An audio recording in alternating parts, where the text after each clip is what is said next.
Hi everyone, welcome to AMC Movie Talk for movie fans. I'm your host, Whitney Bissell, and this is our daily show bringing you all the latest movie news with insight into what it all means. Joining me as always is AMC Editor-in-Chief, John Campea. Greetings and salutations, everybody. Welcome to the show coming to you from Hollywood at the Stream.TV studios. We're so glad that you're joining us today. Listen, before we get to the other guys, I just wanted to mention something.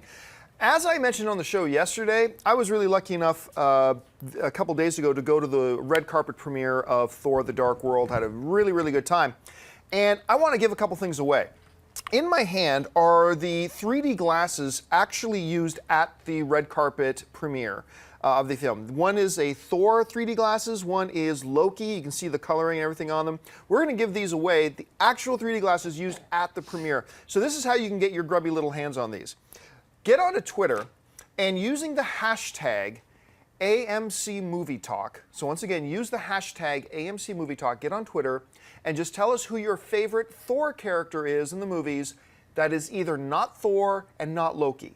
So name your favorite Thor character who is not Thor or Loki using the hashtag AMC Movie Talk. We're going to pick two people at random and we will send you one of each of these Thor and Loki 3D glasses used at the premiere. So get on Twitter. Also joining us today is AMC News Production Manager, Dennis Sin. Yeah, I think a lot of the girls are still going to post up Loki.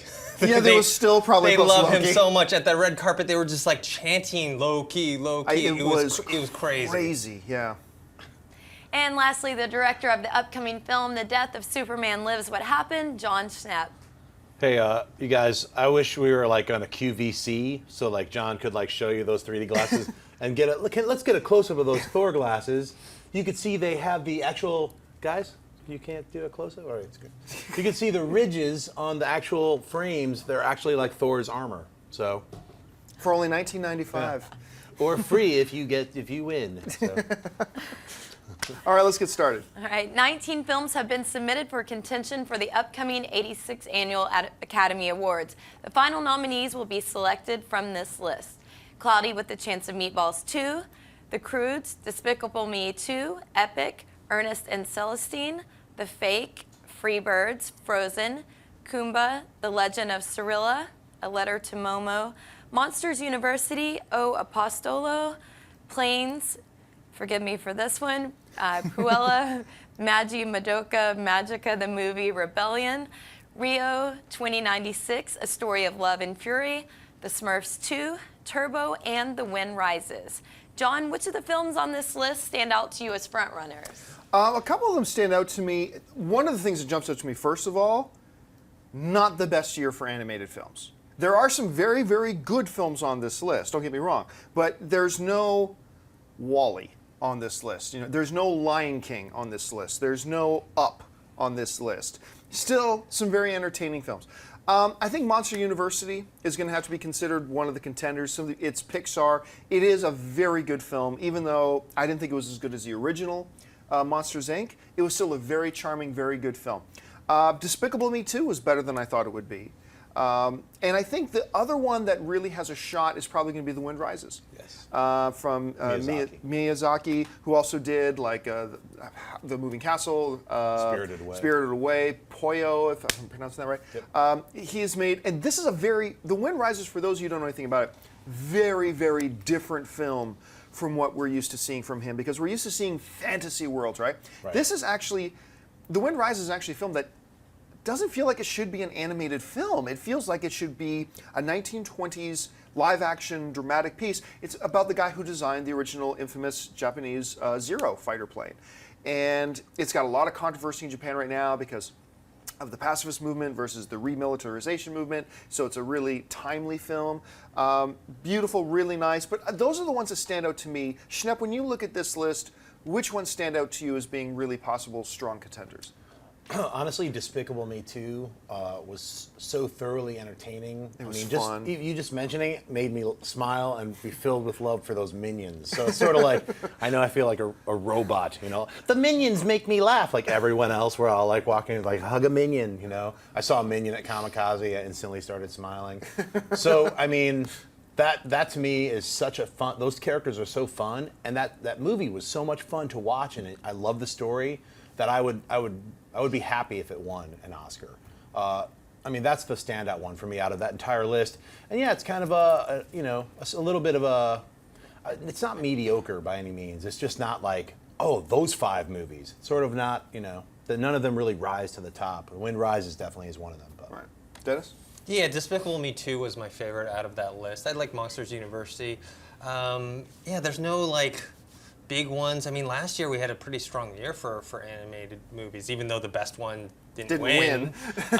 You had Brave writing that Pixar name, but you had Wreck-It Ralph, and you had a Paranorman, and just a bunch of really good ones. Yeah, this year's Frankenweenie too. Standout movies. Yeah. So this year's, I would agree, a bit weaker. Yeah, I think Monsters University on the Pixar name is going to be a front runner. Maybe Frozen. I haven't seen it yet. It opens the end of this month. I'm glad you brought that up. I also have not seen Frozen. Right. Our Crystal Lee Kennedy has. She adored it. The critics are loving Frozen right now. I'm going to see it next week. But the only reason I didn't mention it as a front runner is because I haven't actually seen it yet. Right. But everybody I know who has seen it is talking really highly about it. Right. Also, that list, I agree. I haven't seen Frozen. And also, I mean, a few of them, I don't even know what they are. I'm like 19 animated films. A few I didn't see on purpose.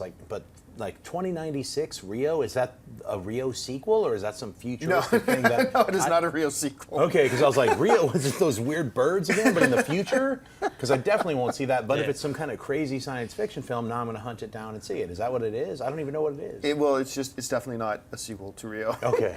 All right, what's next?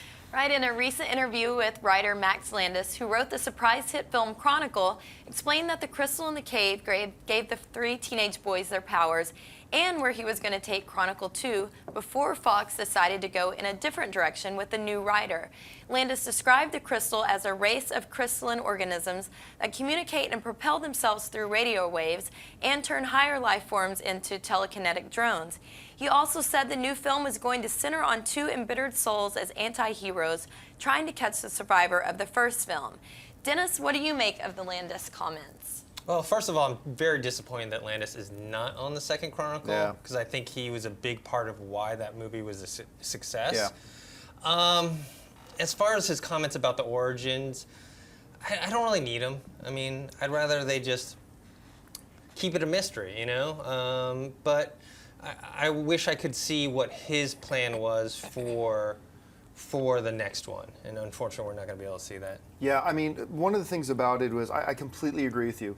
We don't need everything explained to us. They went into that cave, they got their powers, and the rest is kind of a mystery. And the fact that to even the characters it's a mystery becomes a compelling part about the story, And I remember when the talks were first going on that Landis may not come back for Chronicle 2. Landis mentioned that, I've got this idea where I want to go, but Fox just wants to redo the first one. Where basically another new set of kids is going to stumble across the crystalline entity and get powers and go through the whole movie going, oh my gosh, look, now I can levitate things. Oh gosh, look, now I can fly. And the biggest thing to me is, I wanted Landis on it, but the biggest disappointment to me is that it looks like, we don't know for sure, but it looks like Fox may go back to the formula of the first one as opposed to progressing the story. I love what I hear Landis saying about now that there are these other guys trying to track down the survivor from the first one who's on his own quest about trying to figure out how they got their powers in the first place. That sounds compelling to me. Going back and just redoing the first one again, not so compelling to me. Schnepp, what do you think? Well, I know Landis. He's a motor mouth, and he's a fun guy, and he's a super creative guy. And when I heard about him, he'd already written a script, and then it got rejected, did some rewrites, kept getting rejected, and then they finally decided to go with what you're saying, kind of a remake, reboot type of a thing.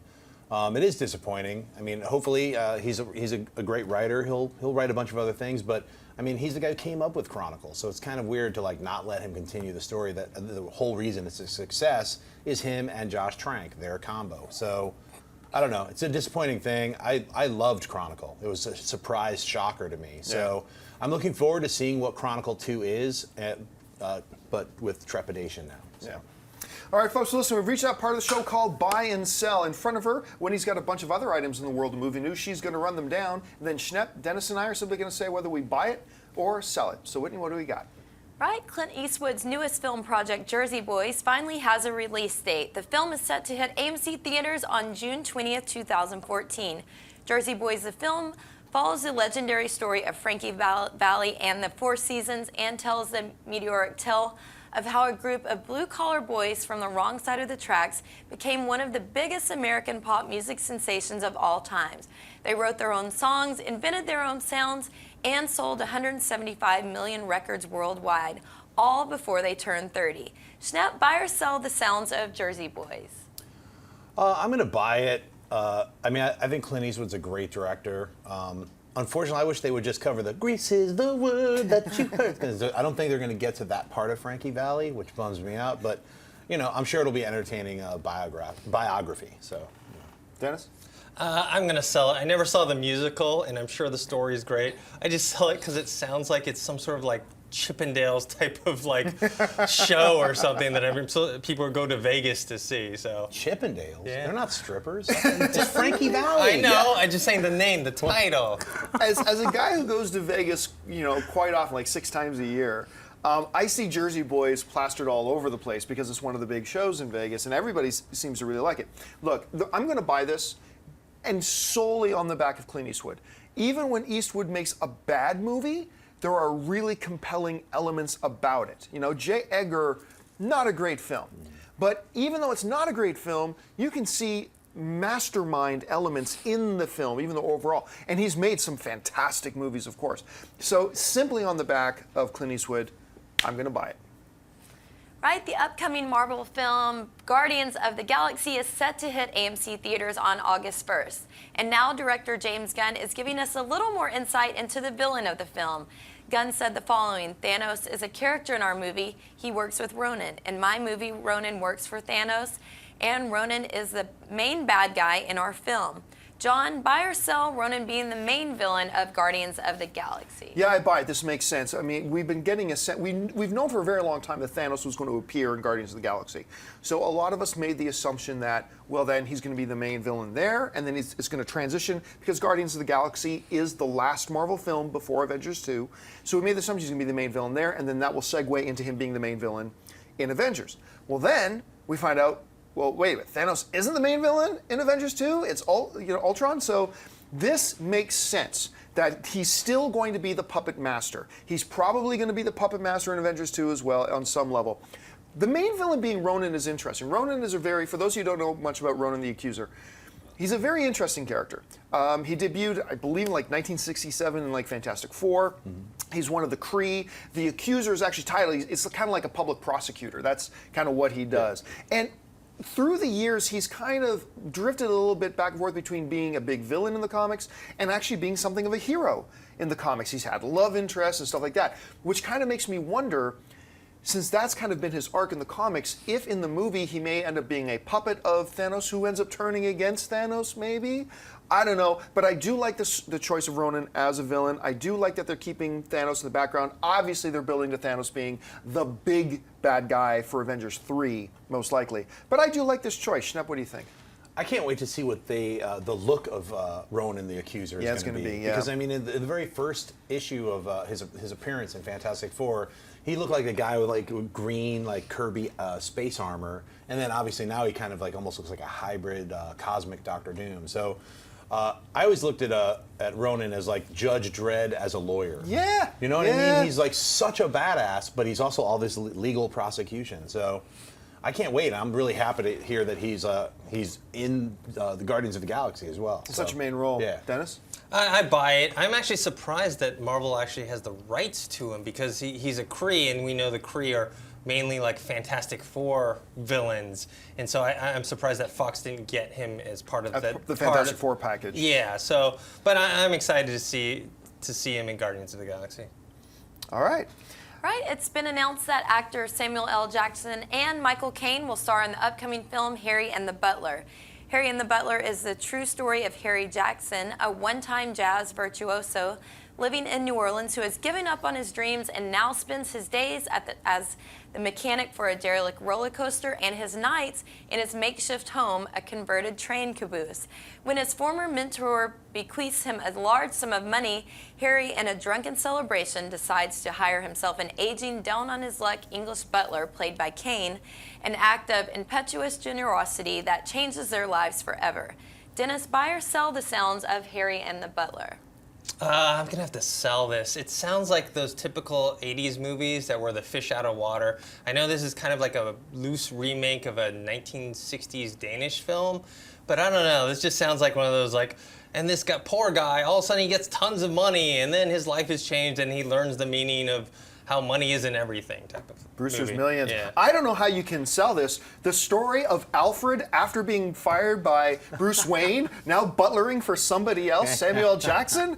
This is genius. No, no, that's not what the story is here. I am also going to sell it, sadly enough. I think you're right. The first thing I thought of when I heard the description was that Richard Pryor movie, Brewster's Millions. Remember that, where he got all that money and stuff like that? That's kind of what it sounds like to me. But, I mean, it is loosely based on a true story. So obviously it's not going to be a wah, wah, wah, wah, wah comedy kind of thing. So if it goes in a more dramatic area, then these are two great guys to do it. But we simply don't know. Right now it just doesn't sit. I'm getting this picture in my head like Dennis about what do I do with this $10,000? Right. You know, I'm smoking a $100 bill kind of jokes and gags.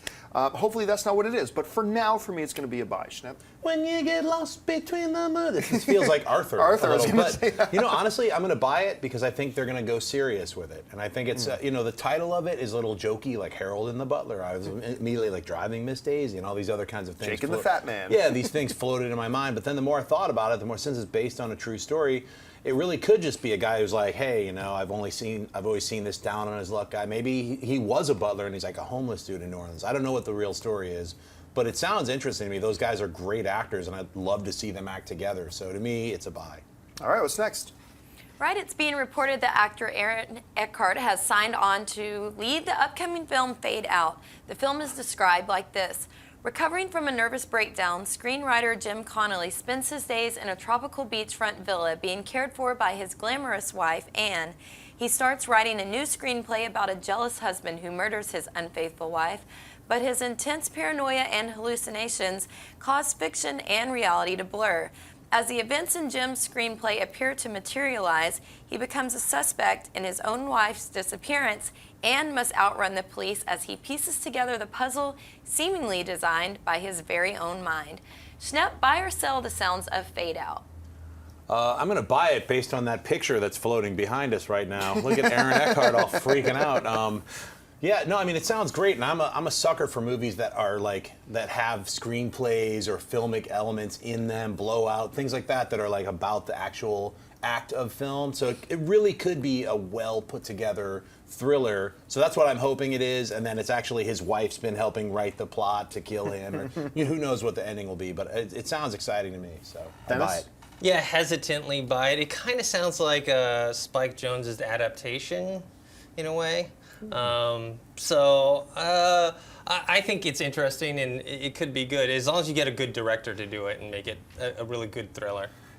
I'm going to buy it. It reminds me, it sounds a little bit like that John Cusack film Identity. Remember that? Where you realize all of it was happening in his head and all this kind of stuff. So if it goes in that kind of a direction, I think it sounds really interesting.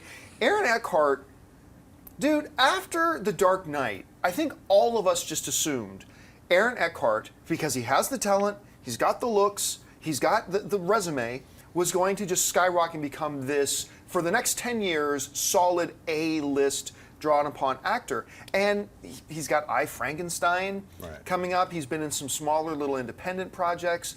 And, you know, I just don't know why more studios aren't turning to him for some of their bigger projects. I think he's remarkable. So based on the fact that I think it sounds a little bit like Identity, which was a cool idea, sounds like it could be a really cool psychological thing, and that it's Aaron Eckhart, for me it's going to be a buy. All right, guys, we reached a part of the show called Mailbag. Listen, if you've got a topic or a question that you would like us to address on the show, you can email us anytime at amcmovietalk@gmail.com. Now, every single day we pull a couple of questions out of the mailbag and address them on the show. Whitney's got a few of them pulled out right now, so Whitney, what's up first? All right, John writes, I love your show. You always have great insight regarding movies I'm interested in. Today, Dwayne Johnson tweeted a picture of himself with WB CEO Kevin Tsujihara, along with good hang time with my bud Kevin Tsujihara, brilliant CEO and a guy's guy. We'll do some big cool things. Now, of course, it could just be that two buds hanging out or talking about other projects, but the guy is built like a superhero, and I really think that the DC universe is starting to pick up steam. Do you see him playing a DC character, hero, or villain? And which one would that be? I think this is a very interesting picture, as a matter of fact. And we'll bring up the picture so you guys can see what we're talking about. This is the picture that Dwayne "The Rock" Johnson tweeted out of him and the CEO of Warner Brothers. Now, of course, I don't believe, being the conspiracy theorist that I am, actually usually I'm debunking them, but I don't think there's a big coincidence here that in the recent months, we've heard Kevin Feige and Dwayne Johnson talking a little about, hey, maybe there's a place for The Rock and Marvel. Maybe, oh, look who swept in, the CEO of Warner Brothers. Look, it is most likely that the projects that The Rock is talking about here are other Warner Brothers actioneer type projects. That's most likely. But what we want to think about is Warner Brothers realized they want to stay in the Dwayne Johnson business. We've got DC moving ahead. Let's lock this dude in as one of our marquee superheroes. And seriously, that would be a brilliant thing for them to do if that were the case. It is unlikely. It's probably, The Rock's probably talking about some other action films. But it would be pretty damn sweet if he's looking at him to lock him in as, I don't know, Cyborg or maybe a John Stewart, even though I don't want John Stewart as a Green Lantern. I don't want Kyle Rayner as the Green Lantern. I don't want Guy Gardner as the Green Lantern. I want Green Lantern, But this would be pretty good. This would be pretty smart. Dennis, how do you see it? I'm hoping, and this is never going to happen, I wish The Rock would play Lobo, the bounty hunter. Wasn't there? He was in talks a number of years ago to play Lobo. Paint him white, crazy hair, and the only thing is Lobo has to be R-rated because he's like totally ultra-violent. He's supposed to be a parody of Wolverine and the Punisher, and he's just supposed to be badass. So that's what I'm hoping for. Never going to happen. I'd say John Johns, the Martian Manhunter. Oh, The Rock. I mean, it could work. So I was trying to go through the Rolodex, and I was like, what about that? That could work. It's like that would actually make him because a lot of people don't even think about the Martian Manhunter in any way, shape, or form as a badass. All of a sudden, The Rock's playing an instant badass. So the one thing I don't know that would work with me with The Rock as Martian Manhunter is what's The Rock's, aside from his obvious physique, what's his biggest asset? Humor. The charisma. Yeah. And with Martian Manhunter, if you're going to do him even quasi properly, you're taking that away, kind of. You could flip it though and give him. He is the last Martian. That's true. It's like, I don't know. I mean, there's ways to flip it and make it work. So, I mean, I'm not saying to make him a jokester or something. All right, what's next? All right, Joseph Kenyon writes, hey, AMC Movie Talk, I have always been confused as to what the role of a producer is in a movie. What does a producer do? How does an executive producer differ from this? Thanks, and I hope you all have a great day. There are two kind of answers to this. One is, the literal answer, and the one is the answer about how it actually really plays out. You'll notice when you watch the Academy Awards, when they announce Best Picture goes to, and they announce the winner of Best Picture, it's not the director who comes up generally, and is the first one to take the Oscar, although now, in recent years, they do bring up the director with them. It's the producer who goes up and takes the Oscar. It's the producer who is awarded Best Picture. Not the director, not the actors, not whatever. It's the producer. The producer is ultimately the guy behind the movie. Here's a typical kind of way we go. It's a producer who has the idea for a film, hires a screenwriter, or goes and options a screenplay from somebody, hires that, then gets the director on board, coordinates the budget, coordinates overseeing what's the production schedule going to be, pulling all the elements together, giving the director his direction, and then saying, now go and make the best movie you can with your artistic eye, but this is where we want it to go. And ultimately, the producer is the guy in charge of the whole film. An executive producer, by literal definition, is somebody who works for the producer, overseeing other producers, smaller role producers in the film. So like you have the producer, and then you have like 3 or 4 associate producers, and an executive producer can kind of oversee the work of a couple of the other producers, literally speaking. An associate producer will be a producer who has like one of the producer's responsibilities. So like if I'm the producer of a movie, but I want somebody to kind of watch over story development for the film, I might hire Dennis as an associate producer, and that's his area of responsibility, and then I might hire Schnepp as another associate producer as something, and then maybe I hire Whitney as an executive producer to oversee those two. So literally, that's kind of how it's supposed to work. But how it actually works in Hollywood can sometimes be a little bit different. Like I literally had a major motion picture there was a studio that was interested in making a major motion picture. And they knew, somebody at the studio knew I was really good friends with a director, that they were interested in getting attached to the film. And they were like talking to me, say, hey, could you go and talk to your buddy so-and-so, blah, blah, maybe arrange a meeting, come sit on that, give your input, and we'll give you an associate producer credit.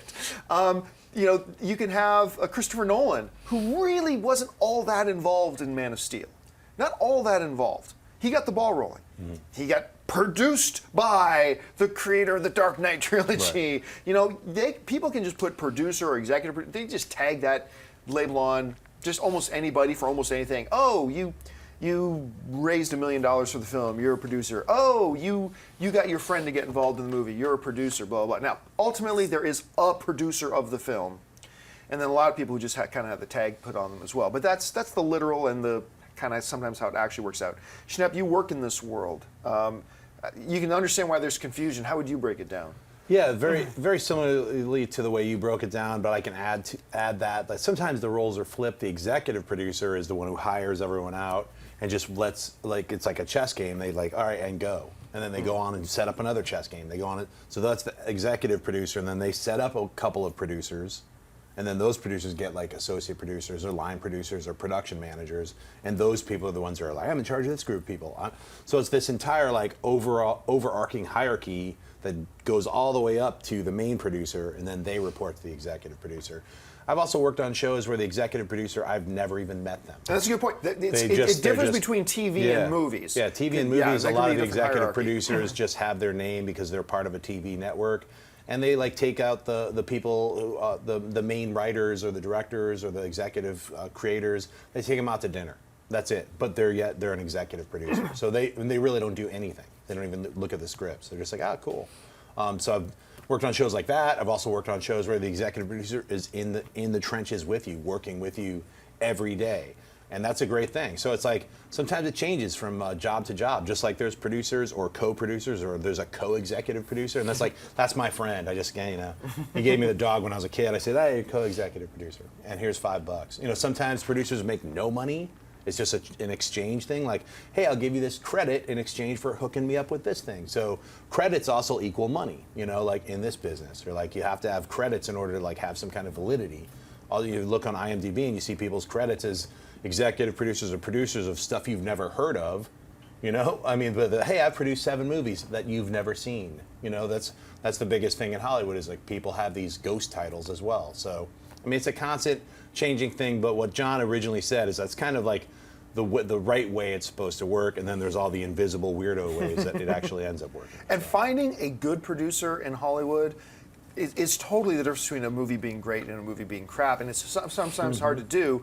Dennis knows it can be really hard to get a good, competent, intelligent producer on board, because, I mean, you've had periods where, as a film creator yourself, trying to get a producer on board. Yeah, producer is... It's hard to define because, like you guys have said, like they could do nothing or they can do everything. Yeah. And personally, working on my own web series, like I've gone through several producers because they say they want to do work, but they end up not doing anything, and people just want credit. And yeah, it's a tricky thing. It's one of those things that I think the PGA, who I've worked with, they're trying to put more of a definition on it. They're doing the producer's mark, which means that they're trying to actually put some validity to the producer title. Right. And I think it's something that's needed, because otherwise you just have like a million producers, especially on these big budget movies. All right, well, I hope we answered that as well as we could, not because none of us are members of the Producers Guild of America, right. So I hope we gave a little bit more clarity to this jumbled mess of what is a producer in Hollywood. Well, listen, folks, that'll do it for us. We've all run out of time for right now, but thank you so much for joining us. I want to thank, first of all, the guys at this table with me, sitting to my immediate right, the production manager of AMC Movie Talk, Mr. Dennis Zen. Dennis, where can people find you online? You can find me on Twitter at ThinkHero and on YouTube, ThinkHeroPro. Writer-director, Mr. John Schnepp. Schnepp, where can people find you? Twitter and Instagram at John Schnepp, and please check out my Kickstarter, Unicron, the Unicorn Barbarian. Pledge, help me make this crazy cartoon. And there's a link for that, by the way, in the description of this video, so you can go down and take a look at it. And of course, our lovely host today, Miss Whitney Bissell. Whitney, where can people find you online? You can find me on Twitter and Instagram at Whitney Bissell. And you can find me on the various social networks, just at John Campea. Today's actually going to be a pretty interesting day. Dennis and I and a couple of us are actually going to be leaving from here to go to our Burbank studio, to our office there, because today Vince Vaughn and Guardians of the Galaxy's Chris Pratt are coming over to meet us there to sit down and chat for the day about the new movie they got coming out called Delivery Man, which actually looks really, really funny. So thank you so much for joining us, guys. Don't forget to subscribe to our YouTube channel. If you want an audio-only version of this show, look in the description. You'll find links to our Stitcher and our iTunes. Thanks so much for joining us. Once again, my name is John Campea for AMC Movie News, and until tomorrow, bye-bye. If you like this video, be sure to give it a thumbs up and don't forget to subscribe to AMC Movie News on YouTube. It's free and a great way to stay updated with all the latest movie news and check out our daily show, AMC Movie Talk. Also, don't forget to check us out on Facebook and Twitter to stay in the loop for our special prizes, giveaways, and contests.